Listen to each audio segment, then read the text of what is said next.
এবারের ডাকসু নির্বাচনে OBC television news time. সাবেক রাষ্ট্রপতি জিয়াউর রহমানের কবরে শ্রদ্ধা জানাতে গিয়ে ছাত্রদল নেতাকর্মীদের তোপের মুখে পড়েছেন ডাক্তার সাবরিনা। তিনি আওয়ামী লীগের সঙ্গে জড়িত ছিলেন বলে অভিযোগ তোলেন নেতাকর্মীরা। এক পর্যায়ে তোপের মুখে সেখান থেকে চলে যেতে বাধ্য হন তিনি। শনিবার ২৭ সেপ্টেম্বর জিয়া উদ্যানে এই বাকবিতণ্ডার ঘটনা ঘটে। এই ঘটনার একটি ভিডিও সামাজিক যোগাযোগ মাধ্যমে ছড়িয়ে পড়ে। OBC television news time. রাষ্ট্র ক্ষমতায় জামায়াত এলে কাউকে দাবি আদায় রাস্তায় আসতে হবে না, ইনসাফের ভিত্তিতে সবাইকে সবকিছু দেওয়া হবে বলে অঙ্গীকার করেছেন দলটির আমির ডাক্তার শফিকুর রহমান। তিনি বলেছেন, আমরা ক্ষমতায় এলে দাবি আদায় কাউকে ১ মিনিটের জন্য কর্মস্থল ফেলে রাস্তায় আসতে হবে না।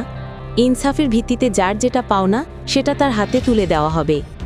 শনিবার ২৭ সেপ্টেম্বর দুপুরে রাজধানীর কাকরাইলে অবস্থিত institute of diploma engineers Bangladesh IDEB ভবনে ফোরাম অব ডিপ্লোমা ইঞ্জিনিয়ার্স বাংলাদেশের বার্ষিক কাউন্সিল অধিবেশনে প্রধান অতিথির বক্তব্যে তিনি এই অঙ্গীকার ব্যক্ত করেন। জামায়াত আমির বলেন, জামায়াত ক্ষমতায় এলে ভাঙাচোরা শিক্ষা ব্যবস্থা রাখা হবে না। এমন শিক্ষা ব্যবস্থা চালু করা হবে যা মানুষকে কেবল জ্ঞান নয়, নৈতিকতা শেখাবে। যে শিক্ষা দুর্নীতি ও অনৈতিকতার জন্ম দেয় সেই শিক্ষাকে বিদায় জানানো হবে। OBC television news time. সত্য প্রকাশে অঙ্গীকারবদ্ধ।